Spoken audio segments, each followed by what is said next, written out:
साध संगत जी, प्रेम से कहना धन निरंकार जी। एक नई साखी के साथ स्वागत है आप सभी का आपके ही अपने चैनल पर। हमारी आज की साखी का शीर्षक है भगत माली। चलिए सुनते हैं आज की ये साखी। साध संगत जी, पंडित श्री जगन्नाथ प्रसाद जी भगत माली के भक्ति भाव के कारण वृंदावन के सभी संत उनसे बहुत प्रभावित थे और उनके ऊपर कृपा रखते थे। संतों की कौन कहे, स्वयं भगवान श्री कृष्ण उनसे आकृष्ट होकर जब तब किसी न किसी छल से उनके ऊपर कृपा कर जाया करते थे। तो एक बार श्री जगन्नाथ प्रसाद जी भगत माली अपने घर में बैठे हारमोनियम पर भजन गा रहे थे। उसी समय एक बहुत ही सुंदर बालक आकर उनके सामने बैठ गया। तन्मय होकर वो बालक भजन सुनने लगा। तो भगत माली जी ने बालक का श्रृंगार देखकर समझा कि वो किसी रास मंडली का बालक है जो कि उनके भजन से आकृष्ट होकर चला आया है। तो भगत माली जी ने भजन समाप्त करने के बाद बालक से पूछा, बेटा तुम कहाँ रहते हो? बालक ने कहा, अक्रूर घाट पर भतरोड़ मंदिर में मैं रहता हूँ। भगत माली जी ने पूछा, तुम्हारा नाम क्या है? बालक ने कहा, लड्डू गोपाल। भगत माली जी कहने लगे, तो तुम लड्डू खाओगे या पेड़ा खाओगे? उस समय भगत माली जी के पास लड्डू नहीं पेड़े ही थे। बालक ने हंसकर कहा, बाबा मैं तो पेड़ा खाऊंगा। भगत माली जी ने बालक को पेड़े लाकर दिए। वह बालक पेड़े खाता हुआ और भगत माली जी की ओर हंसकर देखता हुआ चला गया। पर ठाकुर जी बालक के रूप में जाते जाते अपनी जादू भरी मुस्कान और चितवन की अपूर्व छवि भगत माली जी के हृदय पर अंकित कर गए। अब उस बालक की वह छवि भगत माली जी को सारा दिन और सारी रात व्यग्र किए रही।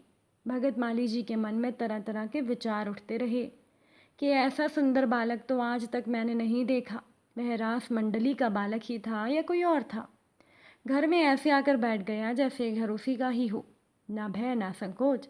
छोटा सा बालक भजन तो ऐसे तन्मय होकर सुन रहा था कि जैसे उसे भजन में ना जाने कितना रस मिल रहा हो। नहीं नहीं, वो कोई साधारण बालक नहीं हो सकता। कहीं वे भगत वत्सल भगवान ही तो नहीं थे जो कि नारद जी के प्रति कहे गए अपने वचनों को चरितार्थ करने आए थे।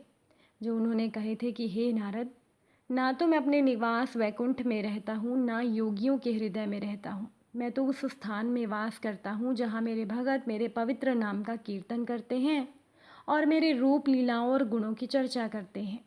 जो भी हो, वो बालक अपना नाम और पता तो बता ही गया है, कल उसकी खोज मुझे करनी होगी। तो भगत माली जी बालक के विषय में तरह तरह की बातें सोचते हुए सो गए।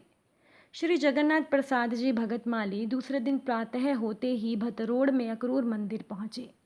भगत माली जी ने वहाँ सेवारत पुजारी से पूछा, क्या यहाँ लड्डू गोपाल नाम का कोई बालक रहता है? पुजारी जी ने कहा, लड्डू गोपाल तो हमारे मंदिर के ठाकुर जी का नाम है और यहाँ कोई बालक नहीं रहता। ये सुनते ही भगत माली जी सिहर उठे, उनके नेत्र डबडबाए। अपने आंसू पोंछते हुए उन्होंने पुजारी जी से कहा कि कल एक बहुत खूबसूरत बालक मेरे पास आया था। उस बालक ने अपना नाम लड्डू गोपाल बताया था और निवास स्थान बताया था अक्रूर मंदिर। मैंने उसे पेड़े खाने को दिए थे। पेड़े खाकर वो बहुत खुश हुआ था। पुजारी जी, कहीं आपके ठाकुर जी ने ही तो ये लीला नहीं की थी? तो पुजारी जी ने कहा, भगत माली जी आप धन्य हैं। हमारे ठाकुर जी ने ही आप पर कृपा की, इसमें कोई संदेह नहीं है। हमारे ठाकुर जी को पेड़े बहुत प्रिय हैं। कई दिन से मैं बाजार से नहीं ला पाया था, इसीलिए पेड़ों का भोग मैं नहीं लगा सका था। भगत माली जी ने मंदिर के अंदर जाकर लड्डू गोपाल जी के दिव्य श्री विग्रह के दर्शन किए।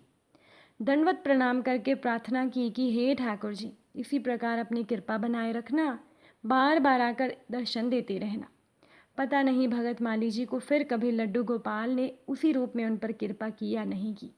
लेकिन एक बार भगत माली जी अयोध्या गए थे। देर रात्रि में वो अयोध्या पहुँचे, इसीलिए स्टेशन के बाहर खुले में वो सो गए। प्रातः उठते ही उन्हें किसी ज़रूरी काम के लिए कहीं जाना था, पर सवेरा हो गया था, उनकी नींद नहीं खुली थी। लड्डू गोपाल जैसा एक सुंदर बालक आया और उनके तलुओं में गुलगुली मचाते हुए बोला, बाबा उठो, सवेरा हो गया है, जाना नहीं है क्या? भगत माली जी हड़बड़ा कर उठे। उस बालक की एक झलक ही देख पाए थे कि वो बालक अदृश्य हो गया। साध संगत जी, मध्य प्रदेश के गांव में चतुर्भुज भगवान का मंदिर है। महाराज जी का अपने गुरुदेव के साथ वहां जाना होता था। वहां पूर्ण शोचाचार पूर्वक भगवान की सेवा पूजा होती थी। उस मंदिर के पुजारी की वृद्धा माता जी, जो सेवा पूजा में सहयोगिनी थी, एक बार अंधेरे में गिर गई और उनका कूल्हा टूट गया। उन्हें ठाकुर जी की सेवा ना कर पाने का बड़ा दुख रहता था और वो कठोर शब्दों में उलाहना देती रहती थी। तो एक दिन वो वृद्ध माताजी अत्यंत सवेरे सवेरे घिसटती हुई किसी तरह मंदिर में पहुंच गई। गर्भगृह का ताला खोला और अंदर से बंद कर दिया। इधर उनके पुत्र पुजारी जी जब नित्य की तरह मंदिर पहुंचे तो गर्भगृह को अंदर से बंद देखकर चोरी आदि की आशंका करने लगे। दरवाज़ा पीटने पर अंदर से वृद्ध माता जी ने पुकार कर कहा, ठहरो मैं खोलती हूँ। ऐसा कहकर वे सामान्य स्वस्थ रूप से चलकर दरवाजे तक आई और दरवाज़ा खोल दिया। उन्हें टूटे कूल्हे की पीड़ा से मुक्त देखकर सब हैरान थे। पूछने पर उन्होंने अपनी सहज ग्रामीण भाषा में बताया कि आज मैं चतुर्भुज भगवान से लड़ाई करने आई थी कि इन्होंने मेरा कूल्हा क्यों तोड़ दिया। मैंने इनको कह दिया कि इसे ठीक कर दो, नहीं तो मैं तुम्हारा कूल्हा तोड़ दूंगी। मैंने चंदन वाला चकला उठाया भी था, तभी उन्होंने मेरे कमर पर हाथ फेर कर कूल्हा जोड़ दिया। मैं ठीक हो गई। साथ संगत जी, इस प्रसंग के संबंध में पूछने पर भगत माली जी महाराज ने बताया कि हम लोग प्राय भगवान की मूर्ति में पाषाण अथवा काष्ठ बुद्धि नहीं छोड़ पाते। उस वृद्धा माता जी की उस मूर्ति में दृढ़ भगवान बुद्धि थी, इसीलिए यह साक्षात कृपा परिणाम हुआ। साथ संगत जी, श्री किल्ह देव जी के एक शिष्य हुए हैं जिनका नाम श्री चतुर्द्रास था। श्री चतुर्द्रास जी संत एवं तीर्थ दर्शनार्थ भ्रमण करते रहते थे। तो एक बार संत जी गांव के समीप एक वृक्ष के नीचे जाकर ठहरे। संत जी ने वहां आसन लगाया और भगवान का नाम जपने लगे। तो गांव के लोगों ने आकर कहा, संत जी महाराज, यहाँ न ठहर कर आप दूसरी जगह ठहरे, यहाँ एक प्रेत का वास है। संत जी ने पूछा, वो प्रेत क्या करता है? तो लोगों ने बताया कि वो यहाँ रहने वालों को बड़ा कष्ट देता है। भैंसा, सिंह, हाथी आदि रूपों को धारण करके डराता है और फिर ऊपर ले जाकर पटक देता है। इस तरह से वो किसी को जिंदा नहीं छोड़ता, मार डालता है। संत जी ने आसन लगा दिया। अब जहाँ एक बार आसन डल गया वहाँ डल गया, उठना उचित नहीं समझा। श्री चतुर्दास जी भगवान राम के अनन्य भगत थे और निडर थे। रात में प्रेत भ्रमण करके आया तो प्रेत ने इन्हें देखा। संत जी का वैष्णव तेज इतना तेज प्रचंड था कि उनके समीप तक वो प्रेत नहीं आ पा रहा था। उनके तेज से भयभीत होकर प्रेत दूर ही रहा। गांव के चारों ओर चक्कर लगाता रहा और चिल्लाता रहा कि यह जगह तो हमारी है, साधु बाबा ने अपना आसन लगा लिया, अब मैं कहाँ जाऊँ। लोगों ने प्रेत का प्रलाप सुना। प्रातःकाल आकर देखा तो संत जी अपने भजन में व्यस्त थे।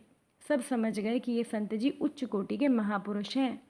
सबने प्रार्थना करी कि प्रेत को पीड़ा से कैसे मुक्ति मिले। संत जी ने कहा, तुम सब इसीलिए डर रहे हो क्योंकि तुम भगवान का नाम नहीं जपते। तुमने अब तक शरणागति नहीं ली, गले में तुलसी जी धारण नहीं की। कंठ में तुलसी बांधने से भूत प्रेत व्यक्ति को छू तक नहीं सकते। तो गांव के सभी लोगों ने संत जी से शरणागति स्वीकार की। एक के बाद एक सबको महाराज जी ने श्री राम तारक मंत्र का उपदेश देकर शरणागति प्रदान की। अब प्रेत ने देखा कि सब शरणागत हो गए, अब इस गांव में रहना संभव नहीं। प्रेत ये भी जान गया कि संत जी से ही हमारा उद्धार हो सकता है। दीक्षा के बाद संत जी सबको उपदेश दे रहे थे कि प्रेत थोड़ी दूरी पर खड़ा होकर रो पड़ा। विनती करके बोला, महाराज आपने सबका उद्धार किया, सब पर कृपा की, क्या मुझ पर कृपा नहीं करेंगे? संत प्रसन्न हुए और बोले, क्यों नहीं होगी कृपा। संत जी की कृपा से प्रेत समीप आ सका तो संत जी ने शंख बजाकर दक्षिण कर्ण में श्री राम तारक मंत्र का जैसे ही उपदेश किया, उसी क्षण वो प्रेत दिव्य स्वरूप धारण करके आकाश मार्ग से मुक्त हो गया। संत जी ने सबसे कहा कि अब यहाँ कभी भी किसी भी को प्रेत बाधा नहीं होगी।